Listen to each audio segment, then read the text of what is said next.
بسم اللہ الرحمن الرحیم۔ نبی صلی اللہ علیہ وآلہ وسلم ایک مرتبہ عید کے موقع پر مردوں کی صفوں میں سے نکلے اور آپ کے ساتھ بلال رضی اللہ تعالی عنہ تھے۔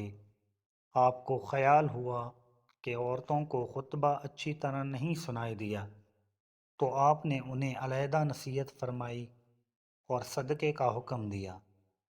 یہ بات سن کر کوئی عورت بالی اور کوئی عورت انگوٹھی ڈالنے لگی، اور بلال رضی اللہ تعالی عنہ اپنے کپڑے کے دامن میں یہ چیزیں لینے لگے۔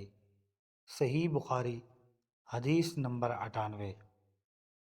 حضرت ابو ہریرہ رضی اللہ تعالی عنہ نے عرض کیا، یا رسول اللہ صلی اللہ علیہ وآلہ وسلم، قیامت کے دن آپ کی شفاعت سے سب سے زیادہ سعادت کسے ملے گی؟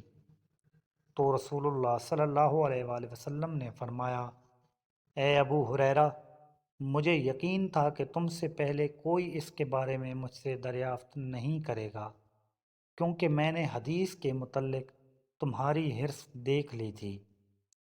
سنو، قیامت میں سب سے زیادہ فیض یاب میری شفاعت سے وہ شخص ہوگا جو سچے دل سے یا سچے جی سے لا الہ الا اللہ کہے گا۔ صحیح بخاری حدیث نمبر 99۔